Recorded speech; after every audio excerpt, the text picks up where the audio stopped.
Hello friends, कल अपने बात की थी जैन धर्म के बारे में, जिसमें जैन धर्म के संप्रदायों के बारे में, श्वेतांबर दिगंबर के बारे में अपने बात की थी।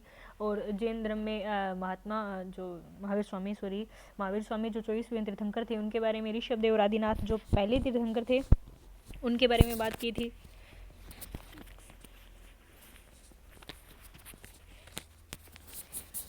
और उसके बाद में अजितनाथ दूसरे थे अपने, ठीक है। और उसके बाद में अपने 19वें से याद करा था कि मल्लिनाथ जी है वो 19वें थे, 20वें मुनि सुब्रत थे, 21वें नमीनाथ और 22वें अरिष्ट नेमी थे, 23वें पार्श्वनाथ थे और 24वें वो महावीर स्वामी थे। उतनी बात अपने कर ली थी। महावीर स्वामी का जन्म है वो भी 599 BC के अंदर हुआ था। और जो महावीर स्वामी हैं वो क्या है, जो जैन धर्म है ना, मतलब इनका वो पहले माना जाता है और बौद्ध धर्म है वो बाद में आया था। ये बात अपने क्लियर थी, ठीक है। उसके बाद में कुछ चीज़ें जैसे जैन धर्म के त्रिरत्न थे, सम्यक दर्शन, सम्यक ज्ञान और सम्यक आचरण था। 6 द्रव्य थे, जीव, पुद्गल, धर्म, अधर्म, आकाश और काल था। और इसके अलावा जैन धर्मों ने 4 अनंत चतुष्टय दिए थे, अनंत ज्ञान, अनंत दर्शन, अनंत वीर्य शक्ति या बल और अनंत सुख या आनंद। इसके अलावा जैनों का एक मुख्य बात याद करनी है आपको, जैसे बौद्धों के अंदर अपने थ्योरीज है उनके बारे में बात की थी, ऐसे जैनों के अंदर अनेकांतवाद, स्यादवाद या सप्तभंगिनीयवाद है वो है। और बौद्ध धर्म के अंदर अपने बात की थी क्षणिकवाद, निरात्म्यवाद, संघातवाद, अर्धक्रियाकारित्व सिद्धांत और प्रतीत्य समुत्पाद सबसे मेन था। तो ये चारों पांचों दे दी। और इसके अलावा इधर जैनों के अंदर अनेकांतवाद और ये सप्तभंगिनीयवाद है। इनको देकर के आपको मिस मैच में उस टाइप से कैसे भी पूछ सकते हैं क्वेश्चन, ठीक है। तो इन सारे ही सिद्धांतों को आपको याद रखना है। तो बिना देरी किए करते हैं शुरू आज वाला टॉपिक। बौद्ध धर्म में अपने जैसे प्रतीक है वो देखे थे महात्मा बुद्ध के, जैसे कि महात्मा बुद्ध का गर्भाधान क्या था, गर्भाधान यानी कि हाथी की तरह था। और उसके बाद में जन्म यानी कि कमल खिल गया, इसीलिए जन्म था। यौवन जो महात्मा बुद्ध का था वो वृषभ बैल की भांति शक्तिशाली। ग्रह त्याग किस पे किया था, घोड़े पे किया था। ऐसे ही ज्ञान प्राप्ति महात्मा बुद्ध को हुई थी किसके नीचे, बोधि वृक्ष के नीचे हुई थी। और उसके बाद में प्रथम उपदेश वो सारनाथ में दिया था, उसे धर्मचक्र प्रवर्तन कहा था, तो धर्मचक्र प्रवर्तन के रूप में प्रतीक था। निर्वाण जो था वो फुटप्रिंट के रूप में था। और महापरिनिर्वाण वो महात्मा बुद्ध का हुआ तो उनके ऊपर क्या बनाए गए थे, स्तूप बनाए गए थे। स्तूप क्या होता है, टीला मतलब कि है, वो बनवाया गया था अर्धचंद्राकार टीला। तो ये महात्मा बुद्ध के थे। इसके अलावा जिन्होंने 5 जो सन्यासी थे जिनको महात्मा बुद्ध ने उपदेश दिया था, उनको दाना चुगते हुए हंस के रूप में दिखाया गया है उसके अंदर। तो अभी अपने जैन धर्म के पढ़ते हैं तीर्थंकर और उनके प्रतीक चिन्ह, ठीक है। तो ऋषभदेव जो आदिनाथ हैं पहले तीर्थंकर थे, इनको वृषभ के रूप में, वृषभ नाम इनका ऋषभ वृषभार है, तो याद रख सकते हो ऋषभदेव वृषभ ऋषभ। अजितनाथ हाथी, अजितनाथ हाथी, जीत किससे नहीं सकते हैं, पावरफुल से। और पावरफुल कौन होता है, हाथी होता है। अजितनाथ हाथी, अजितनाथ हाथी है। संभव है घोड़ा। अब देखो संभव क्या है, घोड़ा यानी कि घोड़ा अपने पास में है तो क्या हॉर्स पावर की मोटर होती है, हॉर्स पावर की चीज़ें वो ज़्यादा मतलब तेज़ दौड़ती है ना, या ज़्यादा काम कर सकती है, ज़्यादा पावर का। तो आपको याद रखना है कि घोड़ा है अपने पास में तो सब कुछ संभव है, घोड़ा है तो सब कुछ संभव है। अपने कहीं भी रेस लगा करके भाग के जा सकते हैं, पहुंच सकते हैं, हर टाइम में हर काम संभव है। और संभव का किसका, संभव जो थे उनका क्या प्रतीक है, घोड़ा है। शांतिनाथ का हिरण, देखो हिरण है वो शांति में रहता है, जंगल में अपने चले जाएंगे जहाँ पे हिरण, अगर थोड़ी सी भी आवाज़ हुई तो हिरण है वो डर करके वहाँ से भाग जाते हैं, यानी कि शांति चाहिए हिरणों को। क्या चाहिए, शांति। यानी शांतिनाथ का प्रतीक चिन्ह क्या है, हिरण है। पासरोनाथ का है सर्पफण। पासरो का मतलब होता है पास से, यानी कि साइड से बोलेंगे, और बागड़ी में अगर बोले तो सार कर, मतलब पासरोनाथ है वो मतलब पासरो यानी कि साइड से, अपने अपने बगल से कोई निकल गया, तो पासरो यानी सर्प निकल गया। पासरो का नाम भी इनसे जुड़ता है, सर्प से, सर्प फण। तो पासरोनाथ का है सर्प, यानी पास से अपने क्या निकल गया, सांप निकल गया, सर्प फण इनका प्रतीक चिन्ह हो गया। इसके बाद में नेमिनाथ या अरिष्ट नेमी है वो शंख है। नियमित रूप से नेम होता है, पंडित जी है वो जब मंदिर में जाते हैं तो क्या करते हैं, रोज उनका नियम होता है कि वो शंख है वो बजाते हैं। तो नेमिनाथ का क्या हो गया, शंख हो गया, ठीक है। उसके बाद में महावीर स्वामी, उनका खुद का सिंह है, वो सिंह शेर के समान थे। महावीर स्वामी तो सबसे बड़े ही थे ना, सबसे बड़ा कौन होता है, जंगल का राजा होता है। और महावीर का नाम ही क्या है, महा है। महा से ही आपने याद किया था कि महात्मा बुद्ध है, उनकी तो पत्नी का नाम था यशोधरा, और महावीर खुद का नाम ही बड़ा है, इसीलिए इनकी पत्नी का नाम क्या था, यशोदा था, यशोदा, ठीक है। उसके बाद में नमीनाथ, जो नमीनाथ थे सीधे वाले, जो कि 21वें थे, वो नीला कमल। नमी में क्या होता है, कमल खिलता है, इसीलिए नमी यानी कि गीला या नीला, तो नमीनाथ यानी नीला कमल था। उसके बाद मल्लीनाथ, मल्लीनाथ यानी महिला थी। तो महिला क्या करती है, पानी लाती है अपने सिर के ऊपर, पहले लाती थी है ना, अभी तो नहीं लाती है। तो महिला है मलिनाथ, तो मलिनाथ के सिर पे क्या है, जल कलश है। तो ऐसे करके आप याद रख सकते हो जैनों के सभी प्रतीकों को। वापस से देख लेते हैं एक बार। ऋषभ देव जी है, उनका क्या हो गया, ऋषभ नाम में ही आता है वृषभ। अजितनाथ किससे नहीं जीत सकते हैं, हाथी से नहीं जीत सकते हैं, इसीलिए अजितनाथ का हाथी संभव, संभव घोड़ा है अपने पास में तो सब कुछ संभव है। शांतिनाथ, शांति हिरणों को पसंद होती है, हिरण है वो शांति से ही वन में रहते हैं। पाशरनाथ, अपने पास से क्या निकल गया, सर्प निकल गया। पाशरव या सर्व से भी सर्प वर्ड है वो बनता है, ठीक है। नमी, नेमिनाथ यहाँ पे अरिष्ट नेमी जो 22वें है। नियम, नियम जो होता है, नियम जो होता है लोग मंदिर में पुजारी का या उनका कि डेली वो क्या करते हैं, शंख है उसका वादन है वो करते हैं। उसके बाद में महावीर जो है वो क्या है, जैनों में सबसे बड़े और सबसे सारा कुछ है, तो वो तो महावीर स्वामी है, महान है। तो महान कौन होता है, सिंह, सिंह सबसे जानवरों में सबसे महान होता है। उसके बाद में नमीनाथ, नमी यानी कि जो गीलापन होता है, नमी जो होती है उससे याद करोगे आप। नीला कमल नमीनाथ का है और मल्लीनाथ महिला थी, और महिला के लिए आपको याद करना है कि जल कलश, ठीक है। तो ये याद हो गया आपके। महावीर स्वामी के द्वारा दिए गए सिद्धांत 14 प्राचीन ग्रंथों में संकलित है, इन ग्रंथों को पूर्व कहते हैं। तो महावीर स्वामी ने जितने भी उपदेश दिए या जितने भी सिद्धांत दिए वो 14 ग्रंथों के अंदर संकलित है, और उन 14 के 14 ग्रंथों को पूर्व कहते हैं। अब जैन संगतियों के बारे में बात करें तो बौद्ध संगतियाँ हैं वो तो 4 हुई थी, और जो जैन संगतियाँ हैं वो कुल 2 ही होती हैं, ठीक है। तो जैन संगति प्रथम की बात करें तो प्रथम जैन संगति है वो चंद्रगुप्त मौर्य के शासनकाल में 300 ईसा पूर्व में पाटलिपुत्र में जैन धर्म उपदेशों के संकलन हेतु एक महासभा का आयोजन हुआ था। इसमें जैन धर्म के प्रधान भाग 14 पर्वों का स्थूलभद्र ने 12 अंगों में संपादन है वो किया था। पीछे इन्होंने बताया है ये कि जो महावीर स्वामी ने जितने भी सिद्धांत या उपदेश दिए थे वो पूर्व के रूप में संकलित है, पूर्व या पर्व भी कह सकते हैं इनको, ठीक है। तो इन 14 जो थे ना, इनको स्थूलभद्र ने 12 अंगों में डिवाइड करके और लिख दिया। श्वेतांबरों ने 12 अंगों को स्वीकार किया, श्वेतांबर है वो 12 अंगों को स्वीकार करते हैं, और 12 जो इनके सिद्धांत है उनको 12 बुक्स के अंदर, 12 ग्रंथों के अंदर लिख करके छोड़ देते हैं, ठीक है। और 12 अंग बनते हैं इनके। इस महासभा का दक्षिण के दिगंबर जैनों यानी कि भद्रबाहु ने बहिष्कार किया। हुआ क्या था कि जो जैन धर्म होता है इसकी संगीति यानी कि जो इसकी संगत बुलाई जाती है, जहाँ पे बैठक बुलाई जाती है, तो वो 300 ईसा पूर्व में होती है। उस टाइम में जब ये हो रही होती है उस टाइम में भद्रबाहु क्या होता है, साउथ में होता है, भद्रबाहु साउथ में गए होते हैं। तो पीछे से ये जो श्वेतांबर है ये करते हैं, श्वेतांबरों का हेड जो होता है वो स्थूलभद्र होता है। तो उन्होंने अपने अकॉर्डिंग सब कुछ है वो कर लिया, इसीलिए जो भद्रबाहु है और साउथ वाले जितने भी है वो सारे क्या हो जाते हैं, नाराज हो जाते हैं, और वो इस सभा का बहिष्कार है वो कर देते हैं। और इस टाइप से पहली ही बौद्ध संगति के अंदर जो जैन धर्म है वो 2 भागों में बंट जाता है। जो पुराने वाले होते हैं वो दिगंबर के रूप में रह जाते हैं, और जो नए वाले होते हैं वो श्वेतांबर बन जाते हैं। जो स्थूलभद्र वाले हैं ना वो वाले सह स्थूलभद्र सह श्वेतांबर बन जाते हैं, और जो पुराने वाले थे जो दिगंबर थे वो भद्रबाहु के पास में रहते हैं, ठीक है, भद्रबाहु के साथ में रहते हैं। तो पहली बौद्ध संगति है वो कब हुई है, वापस देखना है इसको, अब याद करना है इसको। पहली बौद्ध संगति किसके टेन्योर में हुई है, चंद्रगुप्त मौर्य के शासनकाल में हुई है। कब हुई है, 300 ईसा पूर्व में हुई है। और कहाँ हुई है, पाटलिपुत्र के अंदर हुई है, 300 ईसा पूर्व में पाटलिपुत्र के अंदर ये हुई है। और 12 अंगों का संपादन किया था, किसने किया था, स्थूलभद्र ने। सह स्थूलभद्र सह श्वेताश्वर, ये श्वेत मतलब श्वेतांबर था स्थूलभद्र, तो इनके निर्देशन में हुई है, इसीलिए दिगंबर है उन्होंने इसका क्या किया, बहिष्कार किया। और इसी विवाद के चलते बाद में क्या हो गया, जैन धर्म 2 भागों में बंट गया। यह सभा स्थूलभद्र और संभूति विजय नामक स्थावीरों के निरीक्षण में हुई थी। ये हेड या यही थे स्थूलभद्र और संभूति विजय, स्थूलभद्र और संभूति विजय, सह स्थूल सह संभूति, दोनों का नाम सह पे। और ये किसके हेड होंगे फिर, कौन से के, श्वेतांबर या दिगंबर, सह से श्वेतांबर के होंगे ये, ठीक है।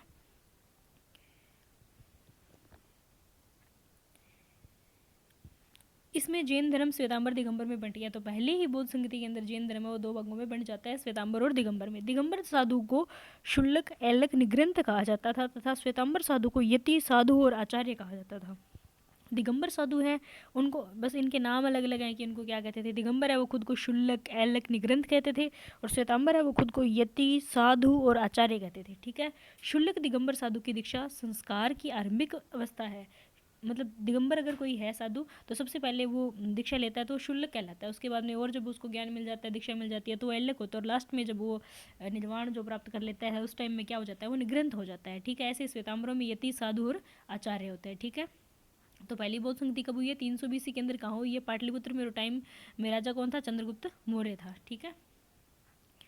द्वितीय जैन सभा की बात करें तो 512-13 ईस्वी में हुई है। पहली हुई है 300 ईस्वी में, ईसा पूर्व में, सॉरी पहले 300 ईसा पूर्व में, क्योंकि जो चंद्रगुप्त मौर्य ईसा पूर्व वाला उनका टेन्योर है।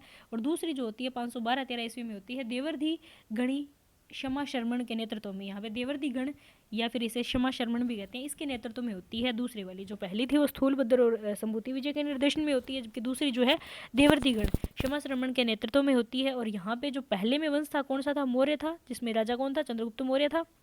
और यहाँ पे वाला याद रखना आपको, क्योंकि वो तो सुना होगा आपका, मैत्रेक वंश था। यहाँ पे मैत्रेक वंश था, शासक था सर्वसेन प्रथम। तो मैत्रेक वंश का राजा सर्वसेन प्रथम है, वो क्या था, द्वितीय जैन सभा के टाइम में राजा था। मैत्रेक वंश का शासक सर्वसेन प्रथम के संरक्षण में हुई थी। कहाँ हुई, गुजरात के वल्लभी में पहली हुई है, पाटलिपुत्र में। दूसरी गुजरात के वल्लभी में, पहली पाटलिपुत्र में, क्योंकि पाटलिपुत्र मगध है, वहीं तो मौर्य साम्राज्य का मेन था, इसीलिए चंद्रगुप्त मौर्य के टाइम में हुई है। और कहाँ होगी, तो चंद्रगुप्त मौर्य के टाइम में है, तो आपको याद रही जाएगा कि पाटलिपुत्र में ही हुई है। और कब हुई है, तो बीसी के अंदर, 300 बीसी के अंदर, ठीक है। उसके बाद में दूसरी वाली अपने बात करें तो 512-13 में हुई है, देवर्षिगण के या क्षमा शर्मण जो है इनके नेतृत्व में हुई है। और किस वंश का राजा इन्हें संरक्षण देता है, मैत्रेक वंश के शासक सर्वसेन प्रथम जो है इनको संरक्षण देते हैं। और होती कहाँ है, गुजरात वल्लभी में होती है। द्वितीय संहिता का मूल उद्देश्य जैन धर्म के 8 मूल पाठों को एकत्र कर उनको आगमों का रूप देना था। तो आगम के रूप में जैन धर्म के जो मूल पाठ होते हैं ना, उनको इकट्ठा करके एक आगम का, एक ग्रंथ का रूप देना इसका मेन एम था। इसमें धर्म ग्रंथों का अंतिम रूप से अर्धमागधी भाषा में संकलित किया गया, उनको लिपिबद्ध किया गया। और 12 उपांग और जोड़े गए। 12 अंग तो थे ही थे पहले वाली में, पहली बोध संगति में जोड़े गए थे जिसमें, और अब दूसरी वाली में क्या हुआ, 12 उपांग और जोड़े गए। प्रथम सभा में संकलित 12वां अंग इस समय खो दिया गया था। तो मतलब वहाँ पे क्या कर रहे थे कि ये है वो 12 अंग है, उन अंगों से ही निकाल करके उन्होंने क्या किया था, कितने हो गए, 8 9 10 11 12 ये थे। और सारे जने हैं यहाँ पे, जैसे बोर्ड की कॉपियाँ चेक करते हैं, सारे टीचर इकट्ठे होते हैं और किसी की कॉपी है वो गुम हो जाए, है ना, वैसे ही यहाँ पे क्या हुआ, सारे टीचर है वो बैठे थे और 12 अंग है उनको उनके अंदर से देख देख के उनका और ज़्यादा विस्तार है, सार है, वो निकाल करके उपांग है वो लिख रहे थे। उसी टाइम में क्या होता है, लिखते लिखते एक बुक है वो इनकी गायब हो जाती है। और वो कौन सा होता है, 12वां अंग होता है, क्योंकि 12 अंग है उन्हीं से ये संकलित करके उपांग है वो बना रहे थे। तो वो यहाँ पे इनके गायब हो जाते हैं, ठीक है, 22वां गुम हो जाता है, ठीक है। उवासक दशाओं में 10 जैन व्यापारियों की कथा का वर्णन है, जिसमें जैन धर्म अपना करके जिन्होंने मोक्ष प्राप्त है वो किया था। उवासक दशाओं यानी कि 10 उवासक यानी जैन व्यापारी, इस टाइप से कह सकते हैं। उवासक दशाओं में एक ग्रंथ है उवासक दशाओं। तो उवासक दशाओं यानी कि 10 जैन व्यापारियों की कथा, ग्रंथ का नाम यही है। तो इसमें बताया कि जैन धर्म के व्यापारी है वो कैसे कि इसमें आते हैं जैन धर्म में। और अपने पहले भी बात की थी स्टार्ट में ही कि जो बौद्ध धर्म है ना वो कृषि और इन सब पे बल देता है, कोई दिक्कत नहीं है। लेकिन जैन धर्म जो है ना उनको लगता है कि कृषि और ये करेंगे तो इससे क्या होगी, हिंसा होगी। इसीलिए जैन धर्म है वो व्यापार को ही बल देता है, इसीलिए व्यापारी लोग हैं वही जैन धर्म में आगे आते हैं ज़्यादा। भगवती सूत्र में जैन तीर्थंकरों विशेषतः महावीर स्वामी के जीवन और जैन सिद्धांतों के बारे में उल्लेख है। भगवती सूत्र है उसमें भी क्या है, जैन तीर्थंकरों के बारे में, महावीर स्वामी के बारे में दिया गया है, ठीक है।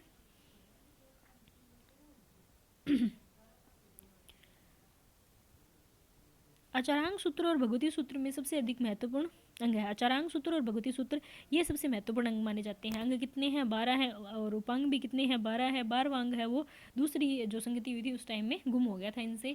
तो उनमें से जो महत्वपूर्ण अंग है कौन कौन से, आचारांग सूत्र और भगवती सूत्र ये महत्वपूर्ण अंग है। सूत्रकृतांग में विभिन्न जैन मतों का वर्णन है। सूत्रकृतांग है वहाँ पे विभिन्न जैन मतों का भी वर्णन है। सूत्रकृतांग और आचारांग सूत्र प्राचीनतम जैन अंग है। सबसे पुराने वाले की बात करें तो आचारांग सूत्र, ये तो याद करना ही करना आपको, आचारांग सूत्र। इसके अलावा सूत्रकृतांग, ये दोनों ही प्राचीनतम जैन ग्रंथ है और महत्वपूर्ण भी यही है, आचारांग सूत्र और भगवती सूत्र यहाँ पे। उसके बाद में आता है शलाका पुरुष। शलाका पुरुष अवधारणा है और जैन धर्म से संबंधित है। जैनों के द्वारा 63 शलाका पुरुषों का उल्लेख मिलता है, जिसमें कि कृष्ण को भी स्थान है वो दिया गया था। और अपने बौद्ध धर्म में पढ़ा था एक शलाका गाहपक। शलाका गाहपक का क्या मतलब था, शलाका ग्रहण करने वाला। पीछे पढ़ा था, बौद्ध धर्म में नहीं पढ़ा था अपने, उसको पढ़ा था जब सभा समिति वैदिक काल की बात करते थे, वहाँ पे जो है वो उसका निर्णय है वो कैसे लेते थे, उस का गाहपक होता था। और बाकी जो मेंबर होते थे जो कि मत देते थे अपना, तो अपनी उनके पास में सलाकाएँ होती थी, और उनकी सलाकाएँ जैसे भी उन्होंने रेज कर दी पॉजिटिव या नेगेटिव, तो ये सलाका गाहपक उनसे कलेक्ट करता था और लास्ट में डिसीजन है वो दिया जाता था, ठीक है। तो यहाँ पे शलाका पुरुष वर्ड है वो आया है। उसके बाद में आता है हेमचंद्र सूरी। हेमचंद्र सूरी ने त्रिषष्टि शलाका पुरुष चरित्रम की रचना की थी।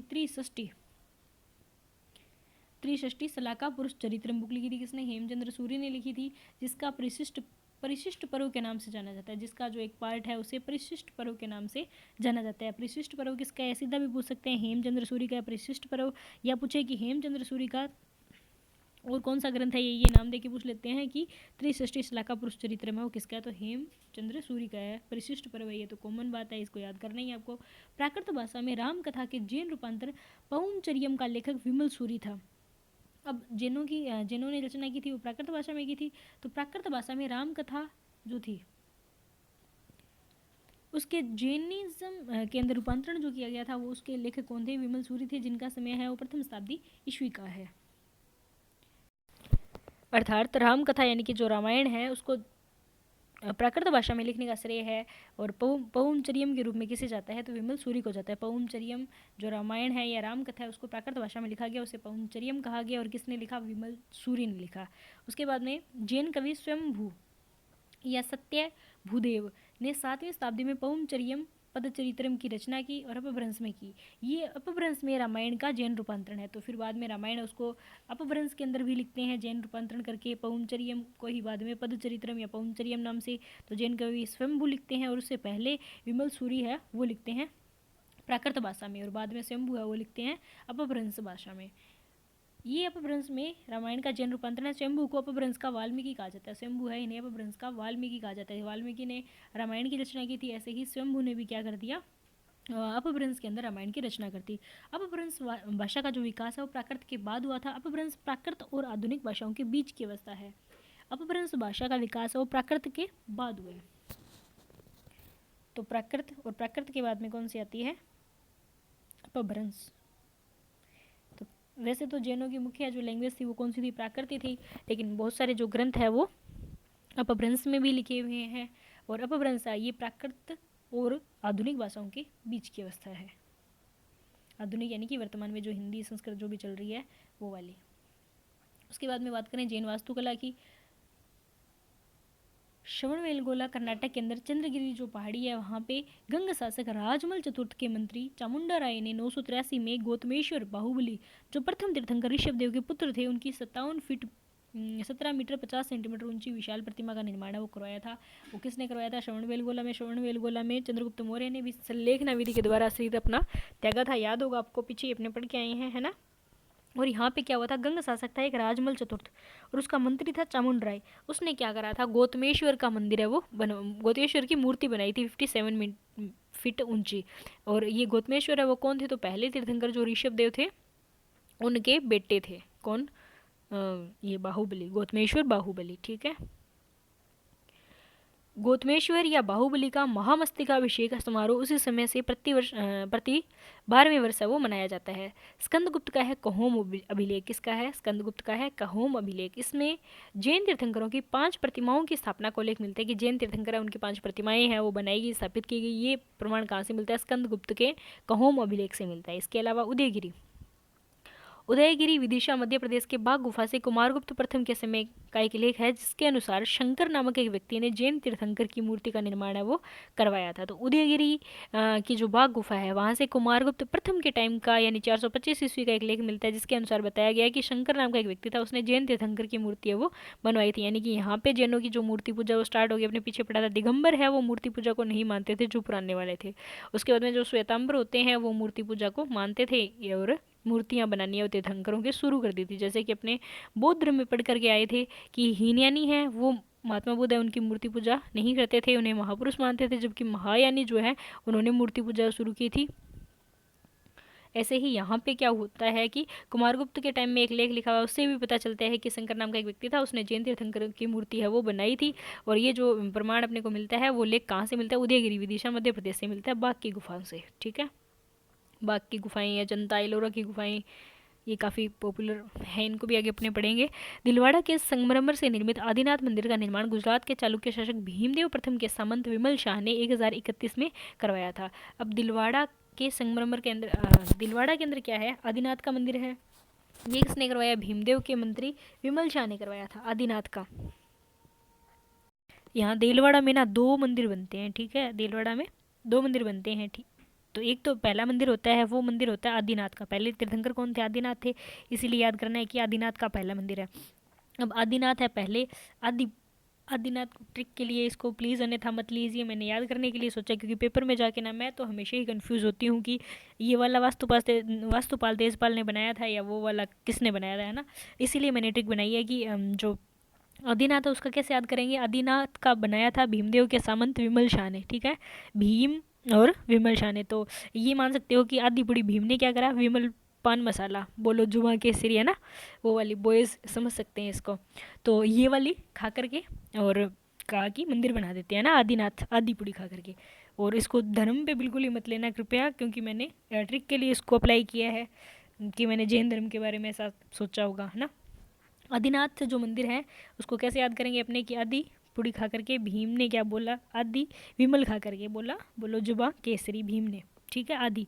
और मंदिर बनवाते हैं। तो याद करना है कि दिलवाड़ा के संगमरमर से निर्मित आदिनाथ का मंदिर है वो गुजरात के चालुक्य शासक भीमदेव प्रथम के सामंत विमल शाह ने 1031 में करवाया था, ठीक है, 1031 में ये करवाया है।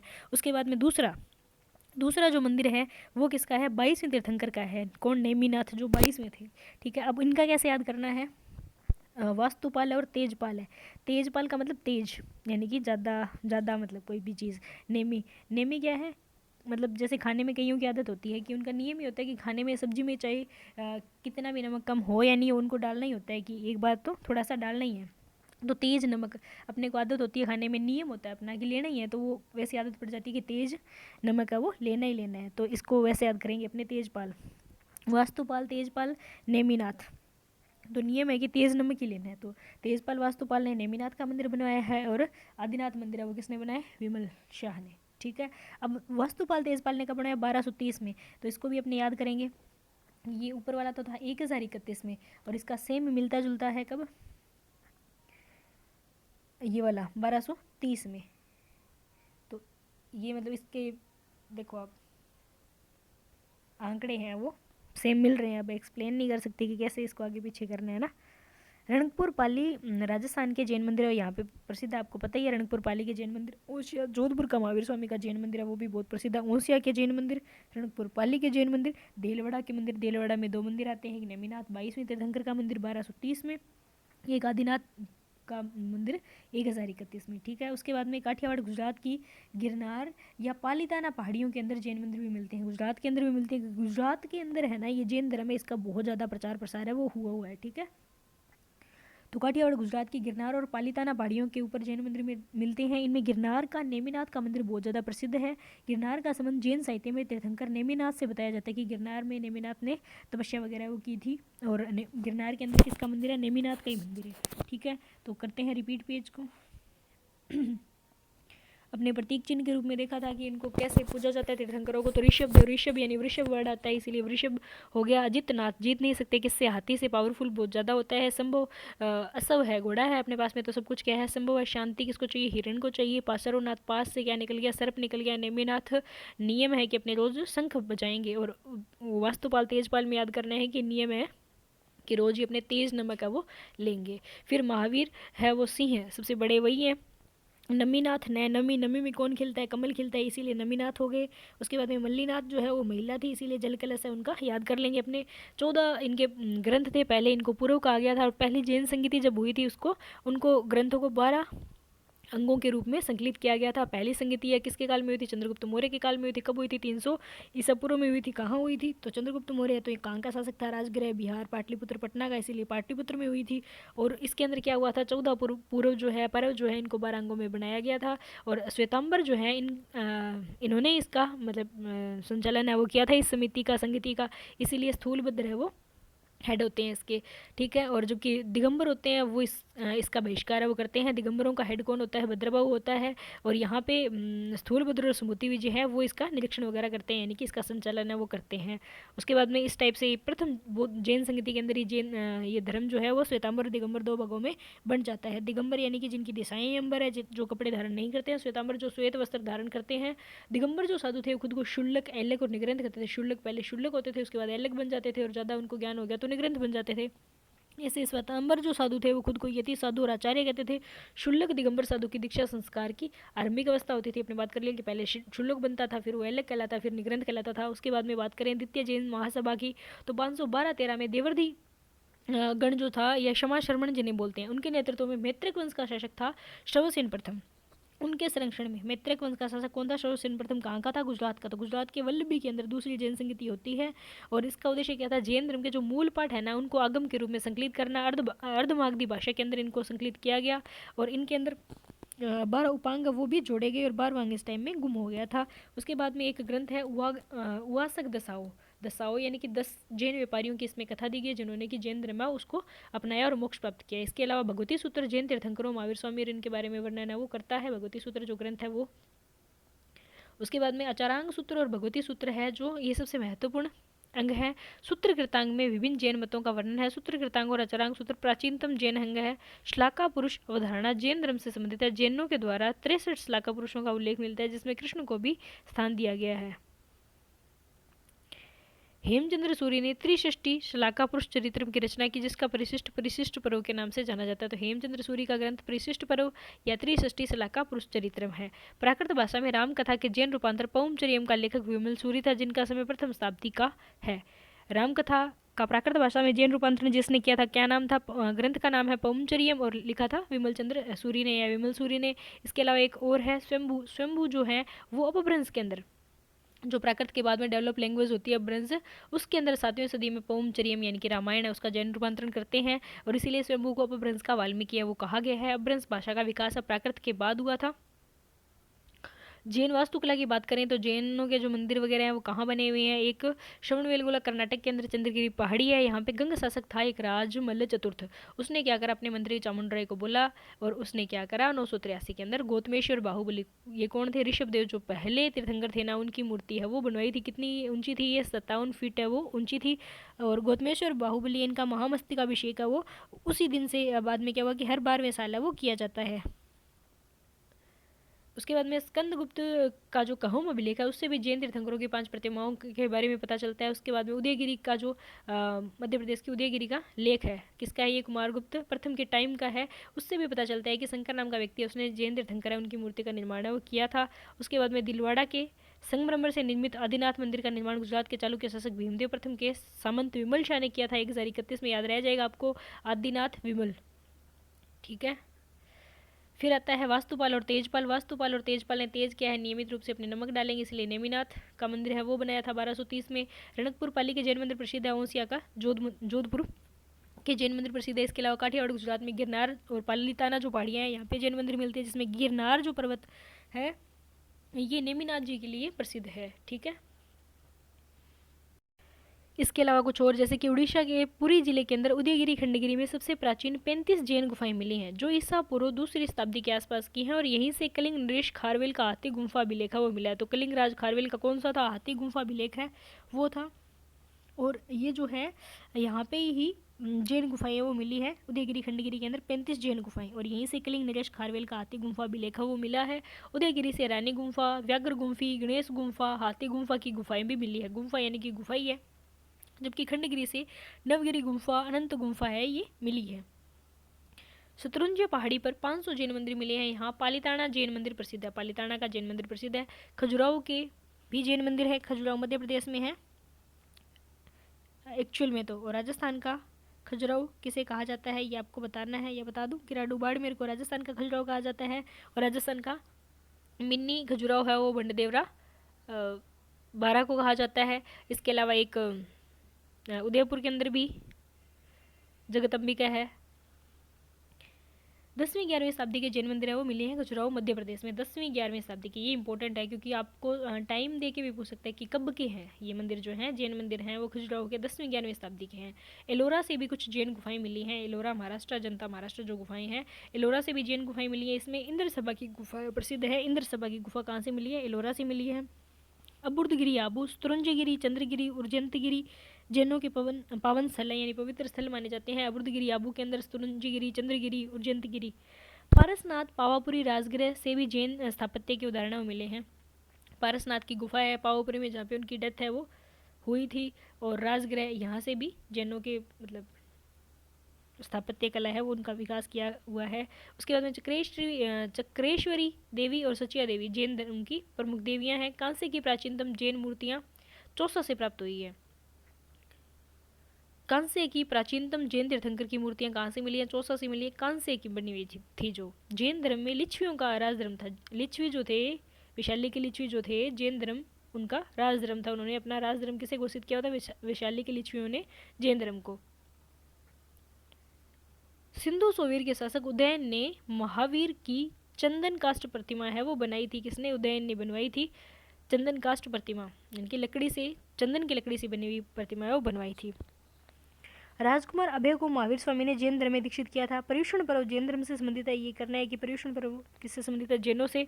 हरिभद्र सूरी की है समराइच कहा या समराइच कथा? हरिभद्र सूरी की है समराइच कहा या समराइच कथा। इसमें भारतीय व्यापारियों के द्वारा कटाहा द्वीप की समुद्री यात्रा का वर्णन है वो है। उसके बाद में आता है सोनगिरी। सोनगिरी मध्य प्रदेश में 108 श्वेतांबर जैन मंदिर है, जो कि मुख्य रूप से जिनमें चंद्र प्रभु जो है इनका मंदिर प्रमुख है। 8 प्रकार के कर्म, 3 प्रकार की गुप्तियाँ और अहिंसा महावर्त में 5 समितियों का संबंध है वो जैनों से ही है। ये मतलब कुछ ज़्यादा ही फैक्ट है, इनको अपने एक बार में याद नहीं कर सकते, इसीलिए मैं पढ़ रही हूँ। ठीक है, ये एक्स्ट्रा फैक्ट है। जितना टॉपिक था अपने मेन जैन धर्म उसको अपने कर लिया। इसमें से कुछ ग्रंथ वगैरह है उनको ही अपने एक बार याद कर रहे हैं, और वापस जब कभी भी पढ़ेंगे या वापस इस वीडियो को रिकॉल करेंगे तो जब बेसिक बातें अपने को याद हो जाएगी तो उसके बाद में ये डीप बातें वो भी याद होने लग जाएंगी। शायद इतना डीप भी नहीं पूछते हैं। ठीक है, सिद्धसेन ने न्यायवार्ता की रचना की थी। सिद्धसेन ने न्यायवार्ता, सिद्धसेन की है न्यायवार्ता। सिद्ध करने के लिए न्याय करना पड़ेगा, या न्याय करने के लिए सिद्ध करना पड़ता है लॉयर को। जैन ग्रंथ सूत्रकृतांग में सबसे पहले शतरंज के खेल का वर्णन वो मिलता है। तो चेस जो प्रोग्राम अभी स्कूल्स में भी चला है, तो जैन ग्रंथ सूत्रकृतांग जो है इसके अंदर शतरंज या अष्टपत भी से बोलते हैं, शतरंज को अष्टपत, तो ये खेल है इसका वर्णन है वो मिलता है जैन ग्रंथ के सूत्रकृतांग के अंदर। इसको याद करना है आपको। जल मंदिर पावापुरी में स्थित जैन मंदिर है, जल मंदिर है पावापुरी के अंदर। उपमहाद्वीप की प्रथम जैन प्रतिमा लोहानीपुर पटना से मिली है। यानी भारतीय उपमहाद्वीप की पहली जैन प्रतिमा की बात करें तो लोहानीपुर पटना से मिली है पहली जैन प्रतिमा, याद करना है इसको। अयोध्या से टेराकोटा में जैन प्रतिमाएं मिली है। टेराकोटा यानी कि मिट्टी को पका करके आग के अंदर जो मूर्तियां बनाते हैं उन्हें टेराकोटा बोलते हैं। और अपने राजस्थान में टेराकोटा जो है राजसमंद की प्रसिद्ध है, मुलेला गाँव राजसमंद की है ना। तो अयोध्या से टेराकोटा निर्मित जैन प्रतिमाएं हैं वो मिली है।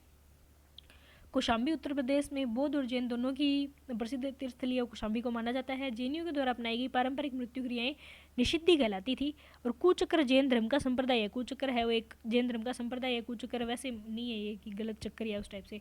और जैन धर्म के अंदर जो सलेखना या संथारा विधि से जो मेथड से डेथ को वर्ण करते थे मृत्यु को, तो उसे निषिद्धि कहते थे। उसे क्या कहते थे? निषिद्धि कहते थे। और वैसे याद कर सकते हो इसको कि संधारा या सलेखना है सरकार या वर्तमान के अकॉर्डिंग अपने देखें तो सही बात नहीं है, यानी कि उसको क्या किया गया? निषिद्ध किया गया है ना। इसीलिए जो जैन धर्म है वो इनको ऐसे मान सकते हो आपकी निषिद्धि कहते थे इसे, संधारा और सलेखना को। या पारंपरिक मृत्यु की जो क्रियाएं होती थी, जो तरीके होते थे, उन्हें क्या कहते थे? निषिद्धि कहते थे। ठीक है, देख लीजिए वापस। उड़ीसा के पुरी में उदयगिरी खंडगिरी में प्राचीन 35 जैन गुफाएं मिली हैं। कलिंग नरेश खारवेल का हाथी गुम्फा पिलेखा वो भी यहाँ से मिला है। इसके अलावा उदयगिरी से रानी गुम्फा, व्याघ्र गुम्फा, गणेश गुम्फा, हाथी गुम्फा मिली है। जबकि खंडगिरी से नवगिरी और अनंत गुफा है वो मिली है। सतुरंजा पहाड़ी पर 500 जैन मंदिर मिले हैं। यहाँ पर पालिताना के जैन मंदिर है वो प्रसिद्ध है। खजुराहो मध्य प्रदेश के अंदर भी 10वीं-11वीं सदी के जैन मंदिर है वो मिले हैं। एलोरा से कई जैन गुफाएं मिली हैं। बुद्धगिरी, स्तुरंजगिरी, चंद्रगिरी, उर्जंतगिरी, पारसनाथ, पावापुरी, राजगढ़, यहाँ से भी जैन स्थापत्य के उदाहरण मिलते हैं। चक्रेश्वरी और सच्चिया देवी, ये जैनों की देवियाँ चक्रेश्वरी और सच्चिया देवी। और कांसे की जो प्राचीनतम जैन मूर्ति मिली है वो कहाँ से मिली है? चौसा से मिली है। जैन धर्म वो लिच्छवियों का राजधर्म था। और सिंधु सोवीर का शासक था उदयन, उसने महावीर जीवंत स्वामी यानी महावीर की चंदन की लकड़ी से मूर्तियाँ वो बनवाई थी। और पर्युषण पर्व जो है वो जैन धर्म से संबंधित है। हरिभद्र सूरी का, ये पक्का याद करना है आपको। हरिभद्र सूरी का समराइच कहा या समराइच कथा। इसके अंदर भारतीय व्यापारी के द्वारा कटाह द्वीप का समुद्री यात्रा जो है उसके बारे में वर्णन है। मध्य प्रदेश सोनगिरी के अंदर 108 श्वेतांबर जैन मंदिर है जिनमें मुख्य चंद्र प्रभु का। इसके अलावा 8 प्रकार के कर्म जैन धर्म में, 3 प्रकार की गुप्तियाँ और अहिंसा महावर्त में 5 समितियाँ हैं, इनके बारे में बताया गया है जैन धर्म में। इसके अलावा आगे देखें तो सिद्धसेन की है न्यायवार्ता, यानी कि न्याय करने के लिए अपने को पहले सिद्ध करना पड़ेगा बातों को, फिर ही अपने न्याय कर पाएंगे एग्जैक्ट। तो सिद्धसेन की है न्यायवार्ता। जैन ग्रंथ सूत्रकृतांग, इसमें सर्वप्रथम शतरंज खेल जो है उसका वर्णन है वो मिलता है। जल मंदिर पावापुरी में स्थित है। उपमहाद्वीप की प्रथम जैन प्रतिमा, जो पहली जैन प्रतिमा मिली थी वो लोहानीपुर पटना से है वो मिली थी। टेराकोटा से निर्मित मूर्तियाँ कहाँ से मिली? अयोध्या से मिली हैं। कौशाम्बी या जैन बौद्ध दोनों के लिए प्रसिद्ध जगह थी। उसके अलावा जैन धर्म के अंदर जो पारंपरिक मृत्यु अपनाते थे उसको निषिद्धि कहते थे। ठीक है, तो इसके साथ ही अपना जैन धर्म है वो खत्म हो गया है। भागवत धर्म को अपने कल करेंगे, लेकिन एक टॉपिक थोड़ा सा अपने रह गया था बौद्ध धर्म का ना। हीनयान तो उसमें कर लिया था अपने, लेकिन महायान है उसको नहीं किया था, तो उसको अपने अभी करते हैं, ठीक है। अरे अपने हीनयान और महायानियों के बारे में बात की थी। तो हीनयानी जो संप्रदाय है, हीन का मतलब होता है छोटी यानी नाव या छोटा मार्ग जिससे कि भगवान की प्राप्ति होती है, और महायान का मतलब होता है बड़ी नाव या फिर बड़ा या उत्कृष्ट मार्ग, ठीक है। तो हीनयानी है ये 5 ही बुद्धों को मानते हैं, या 5 प्रकार इनके अनुसार है कि 5 बुद्ध हैं, कि कुकुच्छानंद थे, एक कनकभुंज कश्यप और शाक्य मुनि गौतम बुद्ध, और एक आने वाले हैं मैत्रेय या भावी बुद्ध, और अंतिम बुद्ध है वो सामंतभद्र होंगे। मैत्रेय जो है इनको हीनयानी और महायानी दोनों मानते हैं, ये तो अपने कर लिया था। उसके बाद में महायानियों के बारे में बात करेंगे। तो महायानियों में इसकी स्थापना नागार्जुन ने की थी, महायान की, और नागार्जुन को बौद्ध धर्म के सेंट पोल कहते हैं। महायान का मतलब होता है उत्कृष्ट मार्ग। महायान संप्रदाय ने बुद्ध के नियमों को समय अनुसार चेंज भी किया था, और क्योंकि हीनयानी है वो सेम पे टिके रहते हैं, वो हीनयानी है, और बाद में जो मतलब थोड़ा चेंज करके लेके आते हैं वो महायानी है, ठीक है। तो महायानी है ना, इनका जो उदय हुआ था वो आंध्र प्रदेश से माना जाता है, अमरावती और नागार्जुन कोंडा क्षेत्र से। हीनयानी है वो व्यक्तिवादी है, यानी कि खुद का कल्याण कर लो बस, ठीक है। महायानी है ऊपर सेवा पर जोर है वो देते हैं। हीनयानी है इनके सभी ग्रंथ है वो पाली लैंग्वेज में है, महायानियों के ग्रंथ है वो संस्कृत भाषा में है। महायानी और बुद्ध को ईश्वर मानते हैं, जबकि हीनयानी इनको महापुरुष सीधे व्यक्ति मानते हैं। तो महायानी बुद्ध को ईश्वर मानते हैं, उसकी उनकी पूजा करते हैं। बुद्ध की मूर्ति पूजा का आविर्भाव महायानियों से ही स्टार्ट होता है, और बुद्ध संभवतः पहले मानव थे जिनकी मूर्ति पूजा वो की गई थी। बुद्ध पहले मानव थे जिनकी मूर्ति पूजा की गई थी। और महायानी है ना, इनका आदर्श बोधिसत्व को प्राप्त करना। महायानियों का आदर्श बोधिसत्व को प्राप्त करना, हीनयानियों का आदर्श अरहत को प्राप्त करना। महायानियों के सिद्धांत वो सरल है। महायानी आत्मा और पुनर्जन्म में विश्वास करते हैं। महायान संप्रदाय में 10 भूमियाँ या पारमिता दी हुई है। महायानी ये कहते हैं इनका त्रिकार्य सिद्धांत है, संभोग कार्य, धर्म कार्य और निर्माण कार्य। कालांतर में महायानी ये भी 2 भागों में बंट जाते हैं। कौन कौन से बन जाते हैं? एक तो शून्यवाद या माध्यमिक, और दूसरा कौन सा होता है? विज्ञानवाद या युगाचार। तो शून्यवाद के कौन है प्रवर्तक? नागार्जुन है। शून्यवाद के प्रवर्तक दक्षिण भारत में जन्मे नागार्जुन है। नागार्जुन ने मध्यम कारिका बुक लिखी थी, जिसके अंदर इन्होंने अपनी थ्योरी शून्यवाद या सापेक्षवाद का सिद्धांत वो दिया था। नागार्जुन को भारत का आइंस्टीन, प्राचीन भारत का लूथर है वो कहा जाता है। बुद्ध पालित और भावी विवेक है, इन्होंने भी नागार्जुन के शून्यवाद के ऊपर भाष्य लिखे थे। इसके अलावा कुछ और भी हैं जो कि शून्यवाद के विद्वान हैं, जैसे कि आर्यदेव। बुद्ध पालित आर्यदेव की बुक है चतुशतक। बुद्ध पालित चंद्र कीर्ति, शांतिदेव, कमलशील, शांत रक्षित, ये सारे शून्यवाद के विद्वान हैं। उसके बाद में दूसरा आता है विज्ञानवाद या युगाचार। इसकी स्थापना 3वीं शताब्दी ईस्वी में की थी, और किसने की थी? मैत्रेय नाथ ने की थी। तो विज्ञानवाद की स्थापना किसने की? मैत्रेय नाथ ने। और जबकि जो पहला शून्यवाद आया था उसकी स्थापना नागार्जुन ने की थी। असंग और वसुबंधु ये भी इसके विज्ञानवाद या युगाचार के थे। पेशावर के असंग और वसुबंधु ने भी इसका विकास किया। स्थिरमति और दिग्नांग और धर्मकीर्ति ये भी युगाचार के थे, और युगाचार का ज़्यादा विकास है वो गुप्त काल में हुआ था। विपुल्य सूत्र है ये महायानों के सूत्रों के हिस्से हैं, और इनमें महायानियों के 9 प्रमाणित महाग्रंथ है वो संग्रहित है विपुल्य सूत्र के अंदर। महायान संप्रदाय का सबसे महत्वपूर्ण जो दार्शनिक ग्रंथ है वो प्रज्ञा पारमिता सूत्र है। महायानियों का ग्रंथ कौन सा है? प्रज्ञा पारमिता सूत्र है। बोधिसत्वों के आध्यात्मिक सिद्धांतों के बारे में इसमें वर्णन है। तो प्रज्ञा पारमिता सूत्र भी किसका है? नागार्जुन का है। और नागार्जुन का पीछे कौन सा आया था? माध्यमिक कारिका नागार्जुन का था, जिसमें कि उन्होंने शून्यवाद दिया है। और यहाँ पे प्रज्ञा पारमिता है वो भी नागार्जुन का है। मातृका सिद्धि है ये महायान शाखा से संबंधित टीका है। दिग्नांग ने 5वीं सदी में बौद्ध न्याय दर्शन दिया था। दिग्नांग ने प्रमाण समुच्चय ग्रंथ भी लिखा था, और मध्यकालीन न्याय या तर्क का जनक दिग्नांग को माना जाता है। दिग्नांग ने न्याय प्रवेश, आलम्बन शिक्षा और ग्रंथ लिखे थे। धर्म कीर्ति है, इन्होंने भी न्याय दर्शन दिया था। इनका दर्शन जो है न्याय विशेषक से टकरा गया था, विशेषक के कणाद माने जाते हैं, और गौतम का न्याय माना जाता है। तो इनके विचार और टकराए, इससे क्या हुआ? भारतीय प्रमाण शास्त्र है उसका विकास हुआ, क्योंकि जब बातें टकराती है तो फिर अपने को क्या करना पड़ता है? प्रमाण देना पड़ता है। तो ये बात भारत से बाहर बौद्ध धर्म का भारत से बाहर सर्वप्रथम बौद्ध धर्म का प्रचार है वो मौर्य सम्राट अशोक ने स्टार्ट किया था, भारत से बाहर बौद्ध धर्म का प्रचार करना। कुषाणों के शासनकाल में बौद्ध धर्म का प्रचार मध्य एशिया में भी हुआ था। ताशकंद, खोतान, यारकंद ये इसके प्रमुख केंद्र बन गए थे कुषाण काल के अंदर। ताशकंद, खोतान, यारकंद, गौतमी विहार और कूची नगर भारतीय संस्कृति के प्रमुख केंद्र थे। कूची में भारतीय विद्वान कुमारायण ने जीवा नामक महिला से विवाह किया था। इन दोनों से कुमार जीव का जन्म हुआ था। ये भी एक कहानी सी होती है इसकी। कूची के अंदर भारतीय विद्वान थे कुमारायण, और इन्होंने जीवा नामक महिला से विवाह किया था, और इनका जो बेटा था उसका नाम क्या था? कुमार जीव। भारी संख्या में बौद्ध भिक्षुओं चीन भी जाते हैं, और सबसे पहले कश्यप, मतंग और धर्मरतन 67 ईस्वी में लगभग चीन के हान वंश के शासक मिंगती के दरबार में गए थे और चीनी शासक ने इनके रहने के लिए श्वेताश्व विहार का निर्माण है वो करवाया था।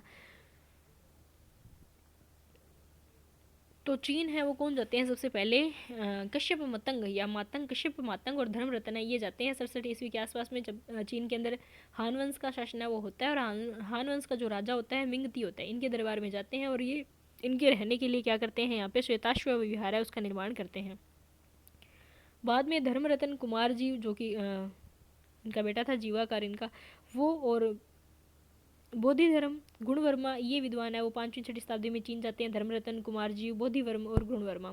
शांत रक्षित, पद्म संभव, कमलशील, स्थिरमती ये विद्वान नालंदा से तिब्बत गए थे। शांत रक्षित, पद्म संभव, कमलशील और स्थिरमती ये नालंदा से तिब्बत गए थे बौद्ध धर्म का प्रचार करने के लिए।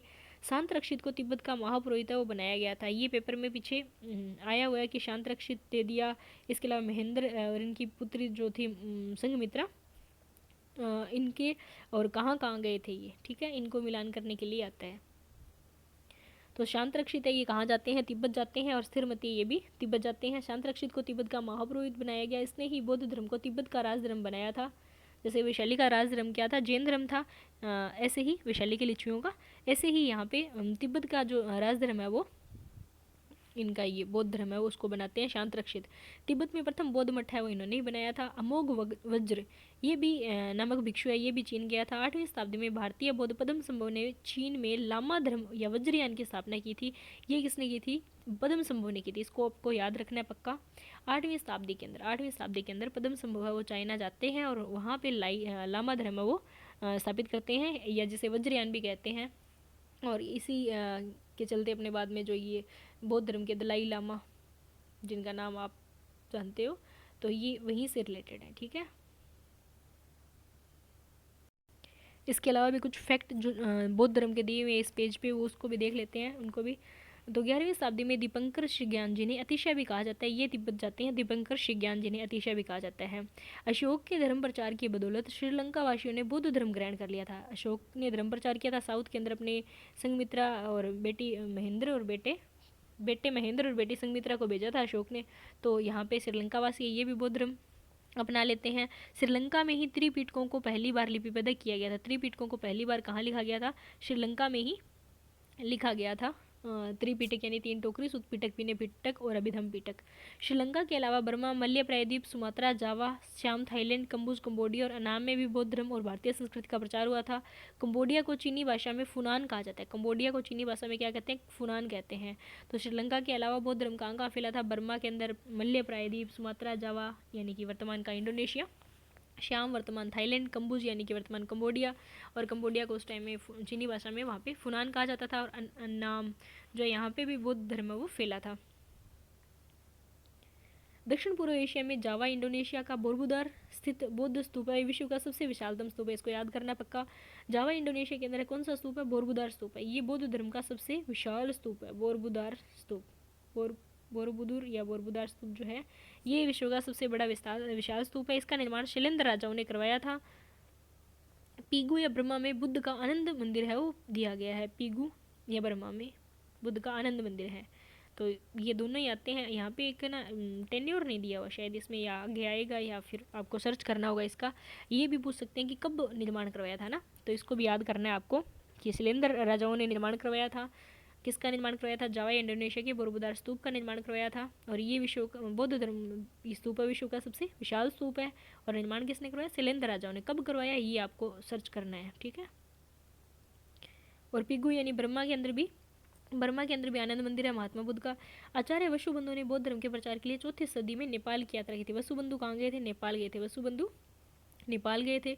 शांत रक्षित है वो तिब्बत गए थे। स्थिरमती है वो भी तिब्बत गए थे। और अशोक की बेटी संघमित्रा और महेंद्र वो श्रीलंका जाते हैं, ठीक है। भारत के कुछ शासक जिन्होंने बौद्ध धर्म के प्रचार में योगदान दिया, जिसमें अशोक ने, कनिष्क ने, हर्षवर्धन ने और पाल शासकों ने। अशोक, कनिष्क, हर्षवर्धन और पाल शासक, जिसमें अशोक ने बहुत ज़्यादा बढ़ावा दिया और एक कनिष्क ने दिया। और हर्षवर्धन के काल में भी बौद्ध वो कनौज सभा और वो होती है, तो इन्होंने भी काफ़ी। 1989 में कंबोडिया में बौद्ध धर्म को अपना राष्ट्रीय धर्म घोषित किया। 1989 के अंदर कंबोडिया ने बौद्ध धर्म को राष्ट्रीय धर्म घोषित कर लिया। उसके बाद में पूर्व मध्य काल के अंदर बौद्ध धर्म की बात करें तो महायान में तंत्र मंत्र हो गया। पीछे अपने बात की थी कि फिर बाद में कौन सा आता है, एक वज्रयान आता है। वज्रयान को हीरक या तड़ितयान भी कहते हैं। वज्रयान, हीरकयान या तड़ितयान, या इसे सहजयान और कालचक्रयान का उदय भी इससे से होता है। वज्रयान, सहजयान या कालचक्र। तो महायान के अंदर जब तंत्र मंत्र ये बातें आ जाती है तो उसे वज्रयान, सहजयान, कालचक्रयान कहते हैं। वज्रयान का सर्वाधिक उत्कर्ष है वो 8वीं शताब्दी में हुआ। वज्रयान महायान के बहुत ज़्यादा निकट है। बौद्ध धर्म के तंत्र सिद्धांत मंजूश्री मूलकल्प और गुह्य समाज में संग्रहित है। बौद्ध धर्म के जो तंत्र मंत्र के बारे में जो सिद्धांत है वो दिए हुए आर्य मंजूश्री मूलकल्प, या फिर यहाँ पे नाम आया मंजूश्री मूलकल्प जो ग्रंथ है इसके अंदर संकलित है। इसके अलावा गुह्य समाज, इसको तो देख लेना आप, लेकिन इसको याद करना पक्का। मंजूश्री मूलकल्प या आर्य मंजूश्री मूलकल्प जो है ग्रंथ है वो किस धर्म का है ये पूछ सकते हैं। जैसे कि 4 दे दिए ग्रंथ, उनमें से छांटने के लिए अगर आपको बोलेंगे तो बौद्ध धर्म का है, इसको याद करना, आर्य मंजूश्री मूलकल्प। वज्रयान में तारा को बुद्ध और बोधिसत्व की पत्नी माना गया। वज्रयान में तारा जो है वो बुद्ध बोधिसत्व की पत्नी है। पूर्व मध्यकाल में महायान का नया स्वरूप मंत्रयान के रूप में सामने आया। मंत्रयान में बोधिसत्व अवलोकितेश्वर की पूजा करते हैं और बाद में तारा की पूजा भी शुरू होगी। तारा संप्रदाय आज भी नेपाल और तिब्बत में चलता है। तारा कौन, जो कि महात्मा बुद्ध की पत्नी है, उनको माना जाता है और तारा संप्रदाय है फिर ये चल जाता है नेपाल और तिब्बत के अंदर। सरप्पा सिद्ध नामक वज्रयानी सिद्ध 7वीं शताब्दी में हुआ था, जिसे हिंदी का आदि कवि कहा जाता है। सरप्पा सिद्ध को, सरप्पा सिद्ध है ये वज्रयानी था और 7वीं सदी के अंदर ये होता है और इनको हिंदी का आदि कवि कहा जाता है। सरप्पा को बौद्ध धर्म से संबंधित किया जाता है। वज्रयान की एक शाखा में 10वीं शताब्दी में कालचक्रयान का उदय हुआ था। तो वज्रयान का, सहजयान या कालचक्रयान या इस टाइप से इनके नाम हैं या इनकी शाखाएं ही हैं। प्रारंभ में बौद्ध ग्रंथों में वर्णित 4 वर्णों का सोपान जो था खत्तीय, ब्राह्मण, वैश्य और शुद्ध। बौद्ध ग्रंथ है यहाँ पे खत्तीय यानी क्षत्रिय है, इनको सर्वोच्च माना गया है। और अपने भी वैदिक काल के अंदर लास्ट में देखा था कि क्षत्रिय है वो कई मतलब ब्राह्मणों को दीक्षित करते थे, है ना, उसमें अपने उल्लेख भी देखा था। तो ऐसे ही क्या है, जैसे कि उद्यालय के ऋषि, आरुणि उद्यालय के एक ऋषि था, उन्होंने एक क्षत्रिय से शिक्षा ली थी। तो यहाँ पे फिर ये क्षत्रिय है, सबसे ऊंचे क्षत्रिय को माना जाता है। क्षत्रिय के बाद में ब्राह्मण यानी ब्राह्मण का स्थान आता है, उनके बाद में वैश्य यानी कि वैश्य का स्थान आता है, और शूद्र जो थे वो सेम ही है। मतलब यहाँ पे ऊपर वाले 1-2 का सिक्वेंस है वो 2-1 हुआ है उल्टा, बाकी सभी सेम ही है। तो ये बातें भी आपको थोड़ी सी याद कर लेनी है। तो आज के लिए इतना ही। अपना जैन और बौद्ध धर्म एकदम कंप्लीट हो गया। इस वीडियो को 2-3 बार देखोगे तो आपको पक्का याद हो जाएगा। हालांकि इसमें फैक्ट बहुत ज़्यादा है इस बुक के अंदर, लेकिन आपको क्या करना है, पहले बेसिक याद करना है। 2-3 बार देखोगे तो वो फिक्स हो जाएगा आपके माइंड में। उसके बाद में आपको क्या करना है, और इसको जितना ही देखोगे तो उतना ज़्यादा डीप आपको याद होता जाएगा, ठीक है। लेकिन फर्स्ट ग्रेड में मतलब मैंने जितने भी लोगों से सुना है तो इस आर्य कंपटीशन से बाहर नहीं आ जाता, है ना।